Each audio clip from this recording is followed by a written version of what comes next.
Hello everyone, कैसे आप सब। फाइनल टच एकेडमी में आपका स्वागत है। और एक श्लोक जो कि आपको जिज्ञासा एनर्जी देगा कि नन्ही चींटी जब दाना लेकर चलती है, चढ़ती दीवारों पर 100 बार फिसलती है, मन का विश्वास रगों में साहस बढ़ता है, चढ़कर गिरना गिरकर चढ़ना न अखरता है, कुछ किए बिना यूं ही जय जयकार नहीं होती, कोशिश करने वालों की कभी हार नहीं होती। चलिए, बीपीएससी टीआरई 3 में आप असफल हो गए हैं तो बीपीएससी टीआरई 4 आपके लिए है। इसका डेट भी आपको आने वाला है, जो कि आप जितना ज़्यादा लेट होगा डेट आपके लिए क्या है, उतना ज़्यादा अपॉर्चुनिटी मिल रहा है, क्योंकि तैयारी का कम से कम अवसर मिल रहा है। आप तैयारी में लगिए। तो टीआरई 4 आपके लिए सुनहरा अवसर लेके आया है उन विद्यार्थियों के लिए जो कि यहाँ पे दिसंबर में सीटेट का एग्जाम दिए हैं। सितंबर सीटेट में हमें लगता है कि उनका अगर बढ़िया स्कोर आ रहा है तो उनको क्या है, बिना रुके बिना सोचे समझे टीआरई 4 में लग जाना चाहिए, क्योंकि ये आपका बेस्ट अपॉर्चुनिटी है। और इस तरह का अपॉर्चुनिटी हो सकता है कि टीआरई 5 और टीआरई 6 में देखने को ना मिले, क्योंकि यहाँ भी वैकेंसी आपको 1 लाख के ऊपर देखने को मिलेगा। जिसके बारे में क्या है, अभी तक तो आप बीपीएससी में देखे थे क्या, ये आपका जो क्लास चल रहा था, साथ में सीटेट का क्लास के बाद यहाँ पे बीपीएससी का भी क्लास आपका रेगुलर चलते रहेगा, क्योंकि 1 to 5 विद्यार्थी के लिए हम बता रहे हैं। क्योंकि 1 to 5 में जानते हैं कि बहुत ज़्यादा वैकेंसी भी देखने को मिलता है। साथ में ये विद्यार्थी जो होते हैं कभी जीके जीएस कवर नहीं किए हुए रहते हैं, इनके लिए सारा चीज़ नया होता है। और यहाँ बीपीएससी के पैटर्न को समझना उनको जरूरी होता है। ये पैटर्न के अनुसार किस तरह से पैटर्न इसका चेंज हुआ है, उस तरह की बातों को करेंगे। और आराम से हम जिस तरह सीटेट क्वालिफाई किए हैं उसी तरह हम बीपीएससी टीचर को क्वालिफाई करेंगे। क्लियर है। तो सबसे पहले यहाँ पे देखिए, कुछ बीपीएससी टीचर के लिए सिलेबस है, उस सिलेबस को आपको जानना जरूरी है, क्योंकि हम आपको हमेशा बताते हैं कि अगर किसी एग्जाम में आप क्वालिफाई होना चाहते हैं तो उस एग्जाम का जो रीड है वो है उसका सिलेबस और एग्जाम का पैटर्न। और इन्हीं दोनों के बारे में अभी हम लोग क्या करेंगे, चर्चा करेंगे कि उनका सिलेबस क्या है और एग्जाम का पैटर्न क्या है, और पैटर्न में क्या बदलाव देखने को मिल रहा है। क्योंकि जब टीआरई 1 हुआ था तो उसमें पैटर्न कुछ और था, टीआरई 2 जब हुआ तो उसमें पैटर्न कुछ और बदला गया, तो फिर टीआरई 3 और टीआरई 4 में भी पैटर्न कुछ ना कुछ बदलाव देखने को मिल रहा है।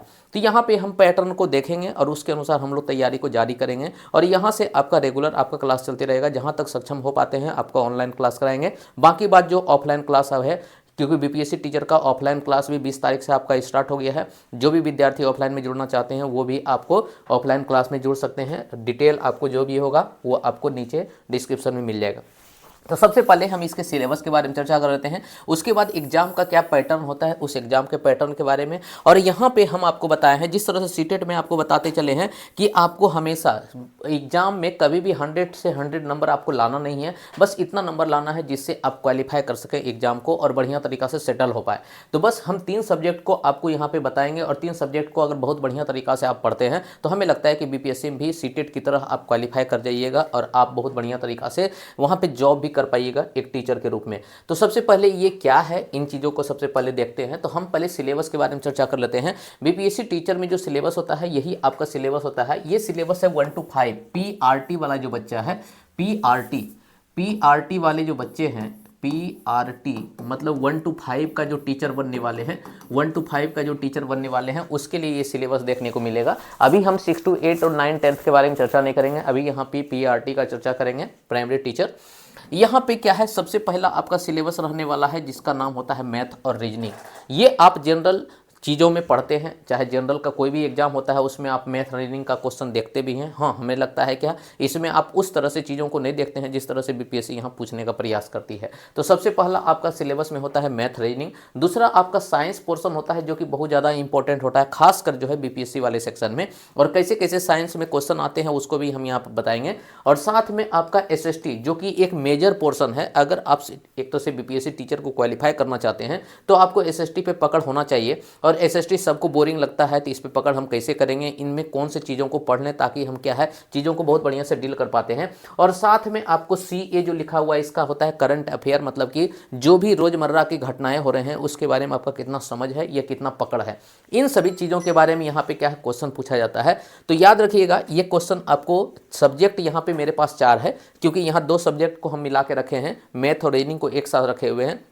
दूसरा सब्जेक्ट मेरे पास है यहाँ पे साइंस, और तीसरा सब्जेक्ट है यहाँ पे एसएसटी, और चौथा सब्जेक्ट है यहाँ पे जिसको हम लोग बोलेंगे आपका करंट अफेयर, हाँ इकोनॉमिक्स भी एक पार्ट होता है, लेकिन इकोनॉमिक्स से ज़्यादा क्वेश्चन नहीं पूछता है। जो भी क्वेश्चन पूछेगा वो करंट अफेयर या एसएसटी में ही शामिल हो जाएगा, इसलिए इकोनॉमिक्स को हम अलग से नहीं ले रहे हैं। क्लियर है। अब देखिए कि भाई नंबर यहाँ पे कैसे बटा रहता है। अब जैसे पीआरटी के एग्जाम में आप जाते हैं तो आपको पता है कि वहाँ जो क्वेश्चन पूछता है वो 120 क्वेश्चन आपसे पूछता है। कितना क्वेश्चन पूछता है? 120। बाकी बाद 30 क्वेश्चन और भी पूछता है, लेकिन ये जो 30 क्वेश्चन होता है वो होते हैं भाषा के। ये 30 क्वेश्चन होते हैं भाषा के, इसमें केवल आपको क्वालिफाई करना जरूरी है, इसमें क्वालिफाई करना जरूरी है, इसका मेरिट नहीं बनता है। लेकिन मेरिट जो बनता है वो 120 क्वेश्चन पे बनता है। इसलिए मेरा 120 क्वेश्चन पे ध्यान देना है कि 120 क्वेश्चन कैसे बटा होता है। तो 120 क्वेश्चन को ही यहाँ पे हम बांट के दिखाए हैं, ताकि भाषा वाला पोर्शन को तो हम जानवे करते हैं कि भाषा कैसे पूछेगा। 2 भाषा रहेगा जिसमें कि आपको हिंदी और इंग्लिश चुनेगा, और हिंदी इंग्लिश में आपको 30 नंबर में आपको 9 नंबर लाना है। आराम से आप जिस तरह से सीटेट का तैयारी किए हुए हैं, आराम से आप भाषा वाला सेक्शन में पास हो पाइएगा। यहाँ पे 120 नंबर जिस पे मेरिट बनेगा, जिस पे मेरा सिलेक्शन होगा, उसको हम यहाँ पे किस तरह से बांटे हुए हैं। इसी तरह से क्वेश्चन आपको पूछता है कि 120 क्वेश्चन में मैथ और रीजनिंग के अगर दोनों क्वेश्चन को मिला देते हैं तो ये क्वेश्चन कहीं मिलता है आपको 30 से लेकर 35 क्वेश्चन तक आपका मैथ और रीजनिंग सिर्फ मिलता है। मतलब मैथ और रीजनिंग के जो क्वेश्चन होते हैं वो आपका क्या है 30 से 35 के करीब देखने को मिलता है। अगर इस पर आप बहुत बढ़िया पकड़ बना लेते हैं, आपको 30 नंबर ले आते हैं, तो हमें लगता है कि सिलेक्शन के आधा कगार पर तो आइए गए हैं। उसके बाद जो साइंस का क्वेश्चन होता है, साइंस का क्वेश्चन हमेशा आपका 20 प्लस रहता है, 20 से लेके 25 तक आपको क्वेश्चन देखने को मिलता है साइंस वाला। तो अगर आप साइंस पे पकड़ बना लेते हैं तो यहां से भी 20 क्वेश्चन आपको मिल जाता है, तो 30 और 20 यहां पे 50 नंबर का क्वेश्चन आपको मिल गया। साथ में जो एसएसटी होता है वो हम आपको बताए थे कि सबसे ज्यादा मेजर पोर्शन होता है, लेकिन ये बच्चा पढ़ते नहीं है क्योंकि इनको डर लगता है, हमेशा एसएसटी आपका बोरिंग सब्जेक्ट होता है। इससे एसएसटी से जो क्वेश्चन पूछा जाता है वो आपका 50 प्लस क्वेश्चन पूछा जाता है। एसएसटी से आपका 50 प्लस क्वेश्चन पूछा जाता है, और यही एक मेजर पोर्शन है जिसको कि आप अगर पढ़ते हैं तो आप बहुत बढ़िया से क्वालिफाई कर पाइएगा। लेकिन हम जानते हैं कि इस पोर्शन को आप जो है बाद में रखिए, क्योंकि इसको हमको पढ़ने का मन भी नहीं करता है। साथ में करंट अफेयर का जो क्वेश्चन पूछा जाता है वो आपका 10 से 15 नंबर का क्वेश्चन करंट अफेयर से आता है, और इकोनॉमिक्स के अगर 3-4 नंबर क्वेश्चन आ गया तो आ गया।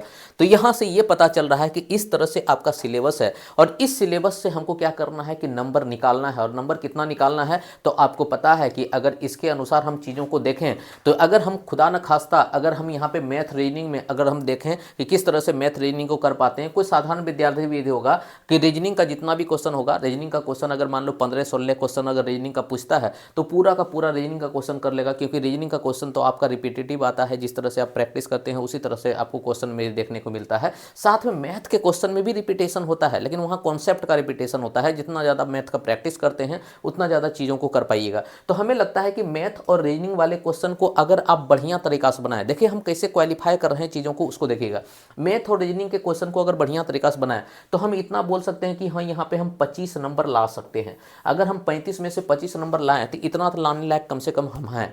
उसके बाद आपको साइंस अगर बढ़िया से पढ़िएगा तो हम ये बोल सकते हैं कि साइंस में कम से कम तो हम 15 नंबर तो ला ही सकते हैं। साइंस में कम से कम 25 नंबर में आपको 15 नंबर बोलेगा तो 15 नंबर आराम से ला सकता है। किस तरह से हम कैलकुलेट कर रहे हैं चीज़ों को देखिए, और आराम से आप कट ऑफ पार कर पाइएगा मेरे कैलकुलेशन से। हाँ, हमें लगता है कि एसएसटी बहुत ज़्यादा बोरिंग है। अगर एसएसटी हमको उतना समझ में नहीं आता है तब पर भी अगर हम एसएसटी को पढ़ें तो इसमें कुछ चीज़ होता है, जैसे कि पॉलिटी चीज़ होता है, बहुत आपका हल्का होता है। पॉलिटी को पढ़ते हैं और डायरेक्ट उसका क्वेश्चन आता है, आराम से क्वेश्चन पे लगा पाइएगा। साथ में हिस्ट्री जो है रटने वाला चीज़ होता है। अगर आप कॉन्सेप्ट से समझे हैं तब तो हिस्ट्री को बहुत बढ़िया लगेगा आपको, और इसमें भी हिस्ट्री का चीज़ होता है रटने वाला, उसको भी रट सकते हैं। हाँ, दिक्कत आपको कहाँ होगा, आपको दिक्कत होगा आपका जिसको बोलते हैं ज्योग्राफी, मतलब भूगोल में। भूगोल, क्योंकि भूगोल यहाँ पे ये है जो ईवीएस में आप पढ़े हुए हैं, सारा का सारा ईवीएस आपका भूगोल में देखने को मिलता है। तो मान के चलते हैं कि अगर मेरा किसी तरह से नौबत खराब भी हो गया तो ये 50 नंबर में अगर हम पूरा मेहनत करें तो क्या 20 नंबर भी नहीं आ सकता है? बिल्कुल आ जाएगा।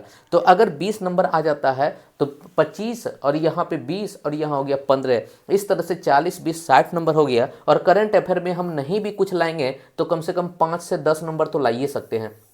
इस तरह से अगर हम कैलकुलेट करें पूरा का पूरा, इस तरह से अगर हम कैलकुलेट करें पूरा का पूरा, तो एक लड़की के लिए इससे ज़्यादा नंबर आपका पूछता भी नहीं है। यहाँ आपको 65 नंबर आ गया। अब बताइए लड़की का कट ऑफ जो आया इस बार, उस बार 65 के आसपास है।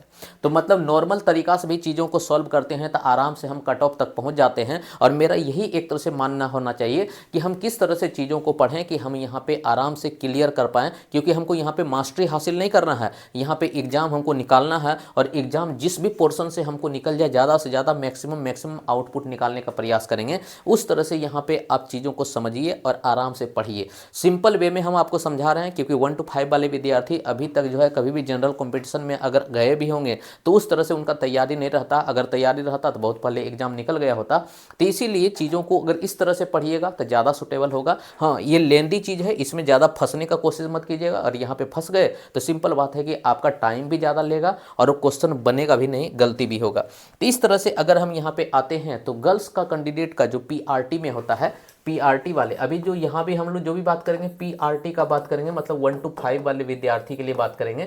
तो पीआरटी में जो होता है गर्ल्स का कट ऑफ जो होता है वो इस बार जो गया है जनरल कैटेगरी का, वो 65 के आसपास गया है। तो मान लेते हैं कि TRE4 में अगर कुछ लड़की पढ़ने लगी है और ज़्यादा एक तो से कैंडिडेट पढ़ने लगा है तो उसके बीच में फाइट भी ज़्यादा होगा, कट ऑफ ऊपर जाएगा। तो हम मान सकते हैं कि 70 के करीब हम अगर तैयारी करें तो हम सेफ स्कोर रहेंगे, सेफ स्कोर रहेंगे हम क्या है TRE4 में। उसी तरह गर्ल्स बॉयज कैंडिडेट अगर 80 के करीब रहें तो वो क्या है सेफ स्कोर रहेंगे बॉयज कैंडिडेट। तो इस तरह से अगर हम लेके चलें तो आराम से हम तैयारी को भी कर सकते हैं। और इन तैयारी के पीछे क्या क्या स्ट्रेटजी आपको अपनाना चाहिए, जैसे जैसे हम आपको कराते जाएंगे क्लास उस तरह से आपको स्ट्रेटजी मिलते जाएगा। हाँ, अगर आपको रेगुलर क्लास करना है, क्योंकि यूट्यूब चैनल पे हम रेगुलर क्लास तो दे नहीं पाएंगे क्योंकि टाइम का लिमिटेशन है मेरे पास।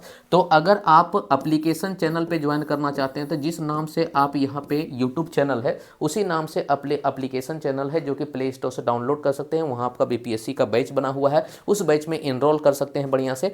बाकी बात किसी को अगर ऑफलाइन एक तो फेस टू फेस पढ़ना है तो ऑफलाइन बैच को ज्वाइन कर लीजिएगा, और वो आपके लिए ज़्यादा इंपॉर्टेंट होगा, क्योंकि सीटेट का बात तो अलग है, यहाँ पे बीपीएससी का बात है और बीपीएससी आपको कैरियर बनाने वाला है। तो इसीलिए आपको यहाँ पे पैसा को ना देखते हुए यहाँ पे आप जितना ज़्यादा अपॉर्चुनिटी का फ़ायदा उठा पाएँ आप पटना आ सकते हैं।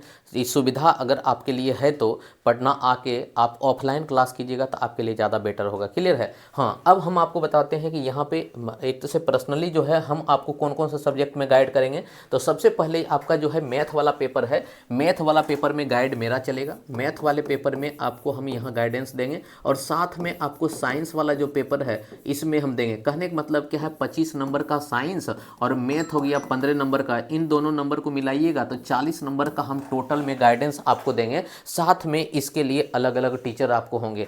तो यहाँ पे 40 नंबर का हम आपको इतना जरूर बताते हैं कि 40 नंबर हम आपको पढ़ाएंगे तो कम से कम आप 30 प्लस नंबर आप बहुत बढ़िया से उठा के ले पाइएगा। क्योंकि आप जानते हैं कि मैथ जब पढ़े होंगे सीटेट मैथ, कितना बढ़िया से आपका मैथ कितना बढ़िया समझ में आता है, ये चीज़ आपको क्लियर यहाँ पे भी देखने को मिलेगा। क्योंकि सीटेट वाले मैथ से थोड़ा हाई लेवल का मैथ होता है, उनको आप बहुत बढ़िया तरीका से नहीं समझिएगा तो फिर मैथ का क्वेश्चन भी गवा दीजिएगा। और मैथ का क्वेश्चन नहीं बनने का मतलब है कि और भी क्वेश्चन आपसे नहीं बनेगा। क्लियर है। मैथ ही है जो कि वहाँ पे आपको दिमाग लगा के चीज़ों को हम बना सकते हैं, क्योंकि डेली लाइफ में हम मैथ बनाते रहते हैं तो वहाँ हम कैलकुलेट कर सकते हैं चीज़ों को। क्लियर है। बाकी बात जो भी चीज़ होगा हम लोग स्ट्रेटजी के बारे में कैसे कैसे क्वेश्चन वोश्चन होगा और कैसे हम लोग क्या है एक से डेली क्लासेस रखेंगे। क्लासेस में एक टॉपिक लेंगे, एक टॉपिक को हम पढ़ाते चलेंगे, उससे रिलेटेड जो क्वेश्चन होगा वो क्वेश्चन को कर लेंगे ताकि आपका रिवीजन होते चले। हाँ, लेकिन स्टेप बाय स्टेप सिस्टमेटिक तरीका से अगर पढ़ना चाहते हैं तो आपको एप्लीकेशन चैनल पे आना पड़ेगा या तो ऑफलाइन आपको क्लास में ज्वाइन करना पड़ेगा। ठीक है। बाकी बात जो भी आपको विशेष जानकारी है उस जानकारी के लिए आपको नंबर दिया गया है, उस नंबर पर आप कॉल करके विशेष जानकारी प्राप्त कर सकते हैं। तब तक के लिए थैंक यू।